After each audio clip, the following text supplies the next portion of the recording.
El futuro ha llegado. Atento a la información de valor.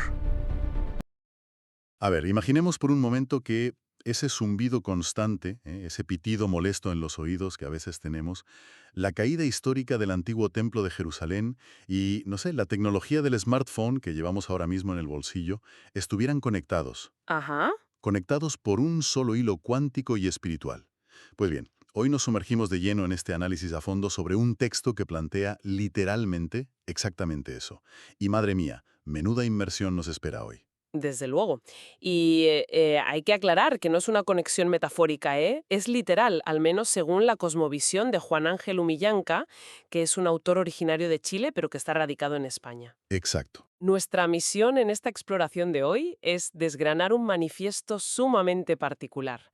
Un texto que, bueno, fusiona teología bíblica, alteraciones electromagnéticas planetarias y, por si fuera poco, unas teorías asombrosas sobre la dieta y la innovación tecnológica. Ostras, es que es una mezcla explosiva. Totalmente. Y a ver, lo importante aquí, y esto quiero dejarlo clarísimo desde el principio, no es debatir si le damos la razón o no a estas afirmaciones que son tan contundentes. Nuestra postura es puramente analítica. No juzgamos ni apoyamos. Simplemente exploramos la intrincada arquitectura lógica que el autor construye en sus páginas. Él parte de la premisa de que todo forma parte de un único sistema interconectado. Vale, vamos a desgranar esto, porque es un viaje de los grandes. Y para entender las reglas de este sistema tan particular, el texto no empieza mirando las galaxias ni leyendo pergaminos antiguos, que va. Empieza con algo tan terrenal y cotidiano como despertarse por la mañana sintiéndose físicamente fatal. Sí, con el agotamiento puro y duro. Eso es. Entonces, la primera pregunta obligada es ¿por qué el autor pone tantísimo énfasis en el cuerpo físico del ser humano de hoy en día? Pues mira, porque para el autor, el cuerpo humano es, digamos, la zona cero de un evento cósmico. Un evento que está ocurriendo justo en este instante. El documento sostiene que la Tierra está atravesando unos picos de actividad solar intensísima. Ujú.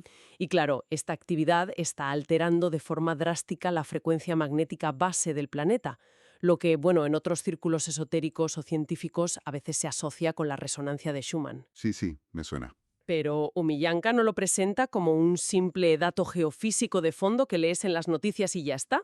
Él afirma que esta elevación vibratoria de la Tierra exige, por pura resonancia electromagnética, que el cuerpo humano se adapte, que se acelere a nivel celular para no quedarse atrás. Un momento. ¿Hablamos de mutar, literalmente? Porque, a ver, el texto menciona una lista de síntomas que, francamente, cualquiera atribuiría al agobio de la vida moderna. Ya, al estrés del día a día. Claro. Habla de ataques de ansiedad repentinos, de pasar días con una tristeza profunda sin ningún motivo aparente, de esa famosa niebla mental en la que te cuesta hilar dos pensamientos seguidos. Sí, la fatiga mental. Y además hace muchísimo hincapié, muchísimo, en el hecho de escuchar un zumbido agudo en los oídos varias veces al día. A ver, si alguien va al médico con este cuadro, lo más probable es que le receten descanso, unas vitaminas o le digan que se tome unas vacaciones. O que duerma más, claro. Y aquí es crucial mencionar algo importante. El texto aclara que acudir a la medicina tradicional está perfectamente bien. Menos mal. Sí, no es un manifiesto que rechace ir al médico, ni muchísimo menos. Pero lo fascinante aquí es el mecanismo subyacente que el autor propone para explicar ese agotamiento. Él argumenta que esos síntomas no son enfermedades en el sentido estricto, sino más bien los daños colaterales mecánicos de un proceso de transmutación. O sea, una fricción. Exacto, una fricción. La frecuencia del entorno sube, pero la materia densa del cuerpo humano sigue vibrando a una velocidad inferior. Esa fricción energética entre la nueva frecuencia del planeta y la vieja vibración de nuestras células es lo que, según él, genera la ansiedad, el cansancio extremo o ese pitido en los oídos. Madre mía. Desde esta óptica, el zumbido es literalmente el sonido físico de la adaptación. Fíjate que al leer eso me vino a la cabeza la imagen de un smartphone que ya tiene unos añitos. A ver, cuéntame. Pues imaginemos un teléfono que, de repente, y sin avisar al usuario, empieza a descargar e instalar el sistema operativo más moderno y pesado del mercado. Todo en segundo plano. Uf, pobre teléfono. Claro, el aparato empieza a sobrecalentarse, la batería vuela en cuestión de horas, las aplicaciones se cierran de golpe y la pantalla táctil se congela. Y tú piensas que se ha roto. Eso es. Cualquiera pensaría que el teléfono se ha estropeado, que es un trasto inútil y hay que tirarlo. Pero en realidad, la máquina está sufriendo porque intenta asimilar un upgrade masivo. Exacto. Pues según esta visión del autor, esas montañas rusas emocionales serían como los fallos temporales del sistema nervioso mientras el cuerpo humano se reinicia. Pues me parece que esa analogía ilustra con tremenda precisión el concepto de reconfiguración que plantea el documento.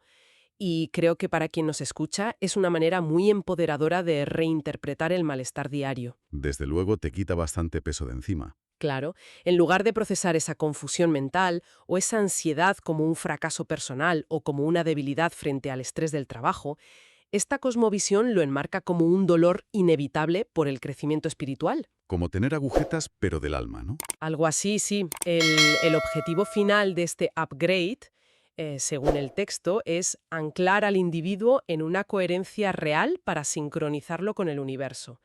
Pero, y aquí viene el gran pero, el manifiesto señala que este proceso está resultando verdaderamente agónico para la humanidad. ¿Y por qué?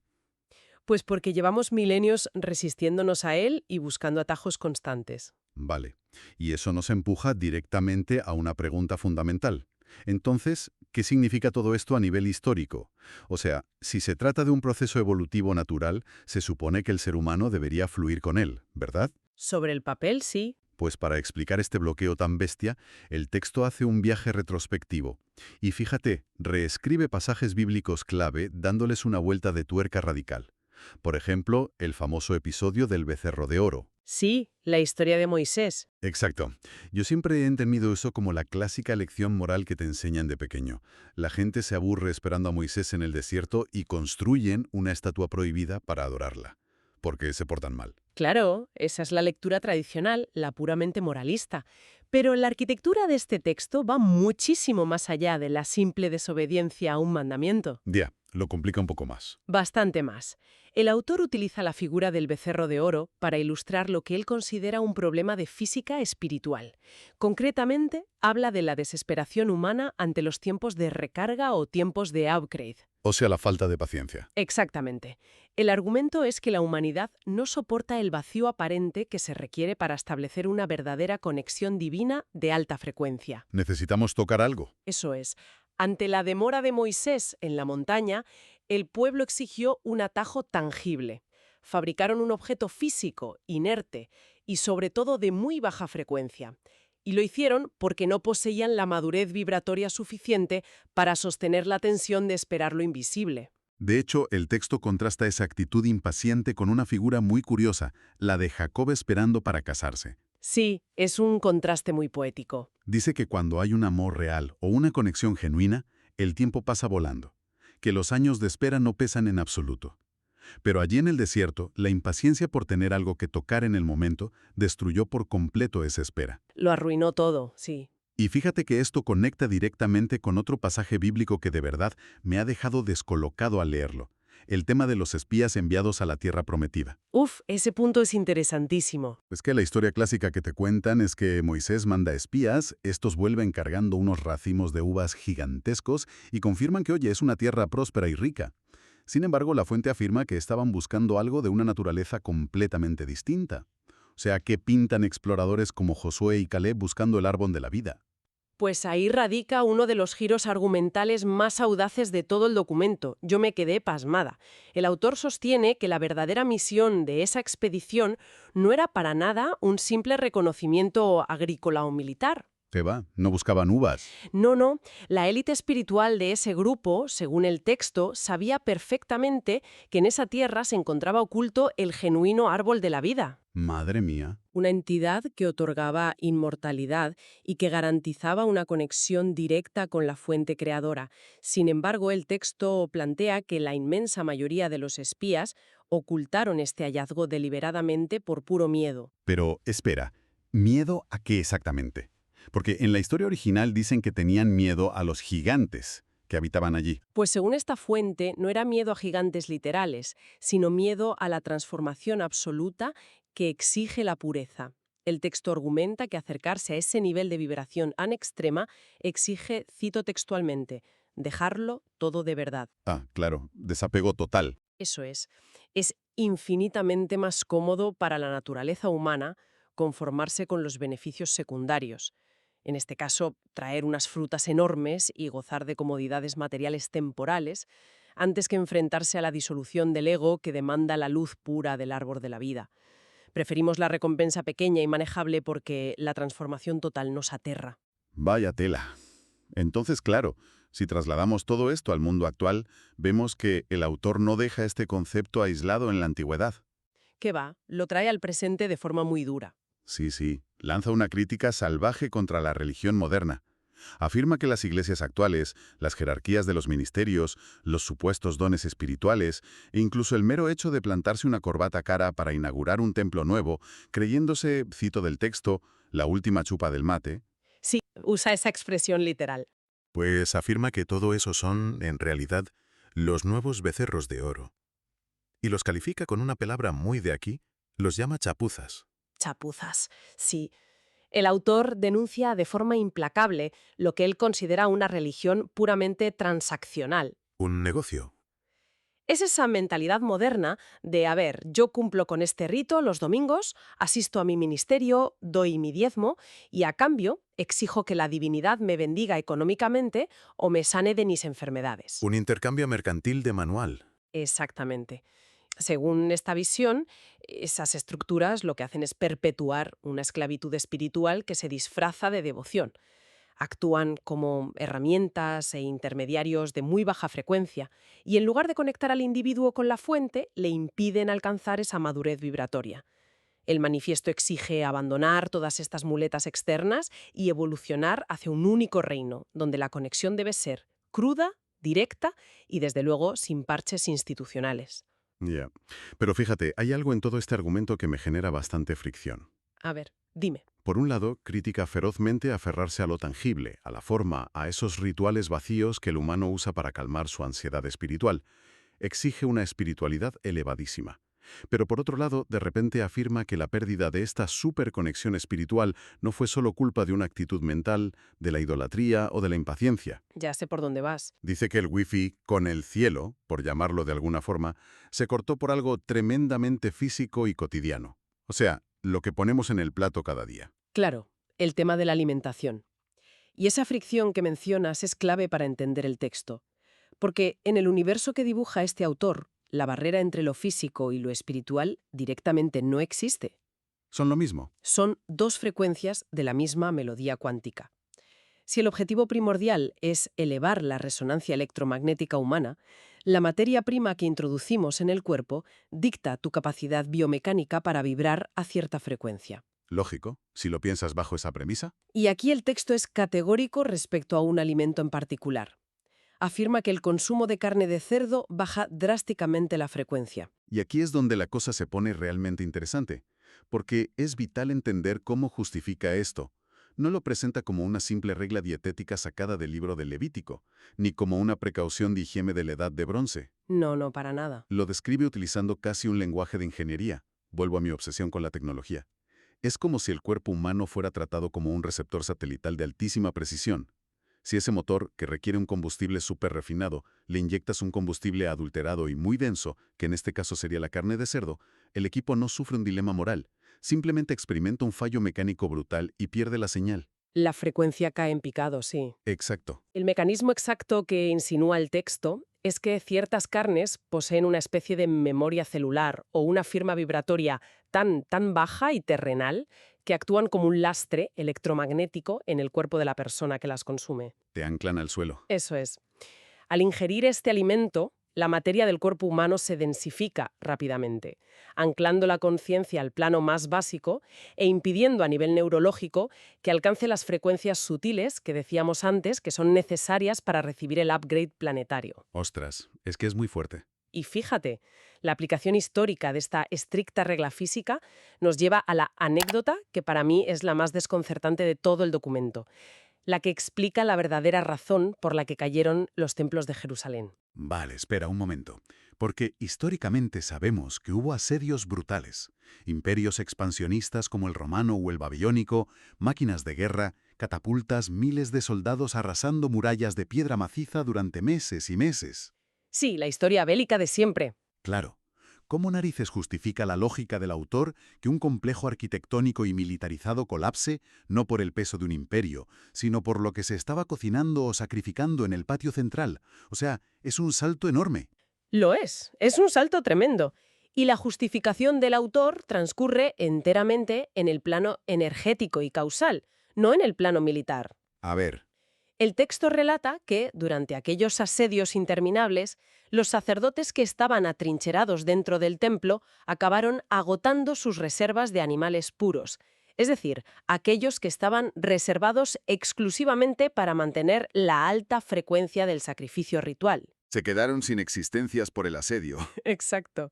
Y en esa situación límite de pura desesperación, las fuerzas enemigas que sitiaban la ciudad lograron, ya fuera por engaño o mediante coacción, que se introdujeran cerdos en los altares sagrados. Vale, ya veo por dónde va. Lo que el autor afirma es que en el instante exacto en que se sacrificó y se quemó ese animal incompatible, se generó un olor desagradable en el ámbito espiritual, un hedor frecuencial tan denso, tan oscuro y corrompido que cortó de forma fulminante el canal de energía que unía el templo con el plano celestial. O sea, a ver si lo entiendo. Las murallas físicas cedieron porque previamente el escudo deflector metafísico se quedó sin energía. Literalmente. Es como si se introdujera un virus informático en el altar central y todo el sistema de defensa colapsara desde dentro. Es un concepto monumental. Desde luego, es una forma muy distinta de ver la historia. Y me llama muchísimo la atención cómo el autor rastrea los restos fósiles de esa pureza frecuencial perdida hasta las costumbres más mundanas de nuestros días. ¿Así? Lo de las clases altas. Exacto. Señala que las clases sociales muy altas, las personas verdaderamente acaudaladas, conservan en sus protocolos de mesa ecos inconscientes de esos rituales antiguos de altísima frecuencia.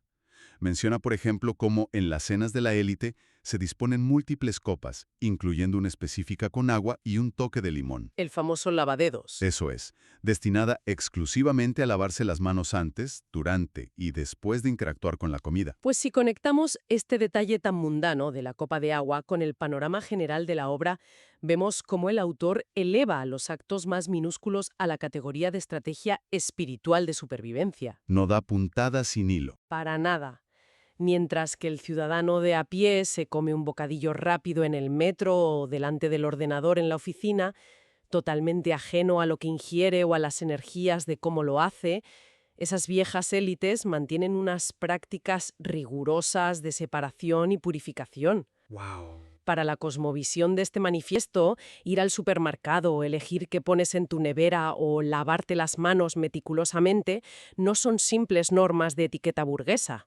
Son tácticas de guerra vibratoria. ¡Qué barbaridad! Mantener la resonancia alta es una batalla que, según el texto, se libra en el intestino tanto más que en la mente. Vale, pues si asumimos esta premisa por un momento, si resulta que la humanidad saboteó su propio wifi espiritual mediante la adoración de ídolos de oro, actitudes religiosas que son puros negocios y el consumo de alimentos densos como el cerdo, la gran duda que se me queda flotando en la cabeza es, bueno, ¿cómo era físicamente ese enrutador original antes de que lo desenchufáramos por completo? La infraestructura original. Claro, porque al leer el texto, uno se da cuenta de que no habla de alcanzar una simple paz interior de monje en una montaña. Describe una infraestructura planetaria que parece literalmente el escenario de una epopeya de ciencia ficción. Totalmente. Y aquí entramos en la descripción física que hace de la tecnología antigua, concretamente de los árboles de la vida originales. Los árboles, sí. Y hay que recalcar el plural, porque el autor desmiente categóricamente la idea de un único arbolito frutal simbólico plantado en el centro de un jardín del Edén puramente metafórico. Nada de la manzanita y la serpiente. No. El documento postula la existencia real y física en la antigüedad de 3 o 4 megaestructuras biológicas masivas que estaban repartidas por el globo terráqueo. Árboles literales, físicos, de un tamaño tan incomprensible que el autor asegura que sus raíces perforaban las profundidades de la corteza terrestre para absorber la energía nuclear del planeta. Madre mía. Mientras que sus copas colosales, según él, rasgaban la atmósfera adentrándose en el cielo y siendo visibles como faros gigantes desde cualquier continente de la Tierra. Es que es una locura de imagen, de verdad, digna de una película de Hollywood. Además, menciona explícitamente que estas estructuras funcionaban como una red de fibra óptica intergaláctica a través de la naturaleza. Intergaláctica, sí. Afirma que el primer ser humano, Adán, a través de la energía que emitían estos árboles, poseía la capacidad visual y neurológica de ver, cito textualmente, de un universo a otro. Ser una conexión sin barreras, sin lags, sin intermediarios. Una conexión perfecta. Y supongo que, claro, al caer en picado la frecuencia humana por todo esto que hemos comentado de los ídolos y la dieta, estos inmensos árboles se desconectaron o fueron cortados. Así es. Lo cual explica perfectamente por qué el autor ve la famosa historia de la Torre de Babel de una forma tan distinta. No la ve como el típico cuento moral sobre la arrogancia humana y el castigo de hablar distintos idiomas, sino como un proyecto de ingeniería a la desesperada. Exactamente. Es que es pura coherencia interna dentro de su propio sistema lógico. La Torre de Babel se reinterpreta aquí como, fíjate, la mayor chapuza de la antigüedad, Otra chapuza. la más grande. Una vez que la humanidad perdió esos conductos biológicos y naturales de altísima frecuencia, intentaron replicar esa tecnología divina. ¿Y cómo? Pues construyendo una antena gigante a base de materiales rudimentarios como ladrillo, barro y alquitrán, todo para forzar una reconexión artificial con la red cósmica. Un intento desesperado de volver a tener cobertura. Exacto. Y fracasaron, por supuesto, porque intentaron usar materiales muertos y de muy baja frecuencia para alcanzar un propósito de altísima tecnología espiritual. La intención era replicar el árbol, pero la ejecución fue totalmente defectuosa. Y hablando de alta tecnología, este es quizá el punto donde la mente me ha hecho un cortocircuito absoluto al leer las fuentes. A ver, cuéntame. Pues que en la inmensa mayoría de los textos esotéricos o espirituales extremos, siempre suele haber un rechazo casi, no sé, lúdita hacia la modernidad. Se suele predicar que los teléfonos móviles, los ordenadores, los algoritmos y ahora la inteligencia artificial son inventos fríos, mundanos, herramientas del diablo que nos alejan de la sagrada naturaleza. Sí, y lo hace porque plantea una ontología de la innovación totalmente distinta. Esto plantea una pregunta importante sobre cómo vemos el progreso. El autor sostiene sin tapujos que toda tecnología avanzada, desde el dominio maestro de la electricidad hasta la robótica más puntera o el diseño creativo, nacen pura y exclusivamente del corazón de Dios. ¡Qué giro de guión! Es que son planos divinos, según él, herramientas concebidas originalmente en el plano espiritual para facilitar la evolución, el confort y la expansión de la conciencia de la humanidad. En esta cosmovisión tan peculiar, la tecnología no es enemiga del espíritu. La tecnología es, en su esencia más pura, sabiduría divina materializada. Pero claro, si seguimos esta lógica hasta el final, siempre tiene que haber un villano en la historia, ¿no? Si la tecnología es un brillante regalo divino, diseñado para elevarnos, ¿por qué sentimos tantísimas veces que nos esclaviza? Ya, la dependencia tecnológica. Eso es. ¿Por qué la tecnología moderna a menudo nos genera adicción, ansiedad o se usa descaradamente para el control masivo de la población? El texto introduce aquí una figura muy oscura que llama el imperio de la muerte. Ajá. Y me resulta vital entender cómo funciona esta entidad, porque no es que sean grandes inventores del mal. Según explica el autor, son más bien unos saqueadores cósmicos. Este imperio robó los diseños puros que descendían del plano espiritual, asesinó o silenció en la sombra a los verdaderos portadores y visionarios legítimos de esas ideas, y luego pervirtió la tecnología a su antojo. Y el mecanismo de este secuestro es, de hecho, el pilar central de su argumento sobre el mundo moderno. El Imperio de la Muerte tomó herramientas que estaban concebidas para liberar al ser humano de la pesada carga de la supervivencia física y las rediseñó bajo un paradigma absolutamente tóxico. Las corrompieron. Sí, inyectaron en la tecnología divina conceptos terrestres como la obsolescencia programada, el consumismo agresivo, el control comercial de los monopolios y la dependencia psicológica. Tomaron una antena espiritual y la convirtieron literalmente en una cadena de montaje. Vaya tela. Sin embargo, y llegados a este punto hay que decirlo, el manifiesto es sorprendentemente optimista respecto al futuro cercano. Afirma que el dominio asfixiante de este imperio parasitario tiene los días contados, que ya se está resquebrajando. Es decir, que los creadores originales están, de alguna manera, reclamando la patente, ¿no? Se podría decir así. El texto asegura que hoy, precisamente en medio de todo este caos planetario y de esta avalancha de síntomas físicos molestos de la que hablábamos al principio del análisis, están bajando del cielo nuevos diseños e ideas revolucionarias.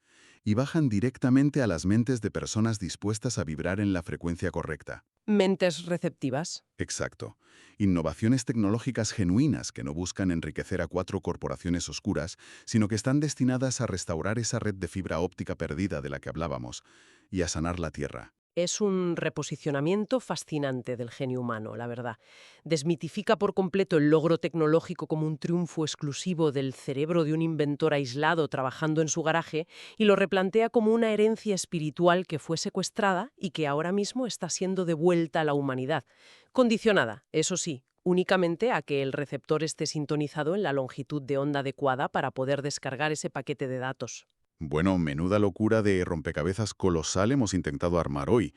Si damos un paso atrás y miramos el mapa completo que hemos desplegado sobre la mesa, la lógica del autor tiene una consistencia interna brutal, por muy transgresoras que nos puedan parecer sus piezas individuales. Todo encaja en su sistema, sí. Hemos empezado la inmersión intentando entender por qué nos suman los oídos o tenemos niebla mental, descubriendo que podría ser el propio planeta, forzándonos a una actualización electromagnética de pura supervivencia. Ajá. Luego vimos cómo esa actualización choca frontalmente contra milenios de impaciencia humana. Esa tendencia tan nuestra, tan terca, a conformarnos con becerros de oro tangibles y religiones de transacción en lugar de esperar la luz pura. Las famosas chapuzas. Eso es. Analizamos también la caída de imperios arquitectónicos a través del impacto letal y frecuencial de sacrificar un simple cerdo. Nos atrevimos a imaginar árboles biológicos gigantescos cruzando la atmósfera y conectando galaxias enteras, y hemos terminado descubriendo que la fibra óptica de nuestros routers podría ser en el fondo sabiduría cósmica secuestrada. Desde luego es un mapa complejo y es un mapa que demanda una mentalidad muy abierta por parte de quien lo lee. Pero, y esto es fundamental para ir cerrando, si aterrizamos todos estos conceptos de dimensiones intergalácticas a la vida del día a día, el núcleo de la enseñanza que el texto extrae es profundamente íntimo y práctico. Cuéntame. Para sobrevivir a esta transición vibratoria, a este agónico upgrade del que venimos hablando, el autor no exige que nos pongamos a construir torres de ladrillo ni que salgamos de expedición a buscar árboles gigantes por el mundo. Menos mal. Lo que insta es a gobernar de forma férrea la propia mente. Su fórmula exacta para no pasarlo canutas en medio de este aparente caos mundial es practicar la gratitud extrema y diaria. Gratitud. Sí. No dejarse infectar por el pánico mediático del exterior y ejercer la voluntad consciente de transmutar cada pensamiento de miedo, cada gotita de culpa, en un estado de paz y gozo inquebrantable. Y esa es, en definitiva, la verdadera tecnología interna que ningún imperio de la muerte te puede secuestrar. Pues fíjate que es un enfoque de resistencia íntima realmente poderoso. Esa idea de que tu estado de ánimo no es solo una emoción pasajera, sino que es literalmente el dial con el que sintonizas una inmensa radio cósmica. Así es. Y bueno, para cerrar definitivamente esta exploración, y basándonos en esa rotunda y asombrosa afirmación del autor de que el imperio de la muerte alteró, comercializó y pervirtió las creaciones tecnológicas divinas para mantenernos distraídos y bajo control, Sí, la tecnología robada. resulta enormemente intrigante considerar lo siguiente por cuenta propia. A cualquiera le daría para pensar un buen rato. Si resulta que todo invento tecnológico fue concebido originalmente como un diseño puro del corazón de Dios, ¿qué objeto cotidiano, qué tecnología aparentemente trivial que todos usamos hoy de forma constante y automática sin pararnos a pensar, podría haber sido diseñada en sus orígenes más puros, no como una simple comodidad mercantil o de ocio, sino como una herramienta maestra para conectarnos directamente con la inmensidad del universo? Pues ahí queda eso para darle una buena vuelta. Los vemos en el próximo video. Guerreros de Jesucristo.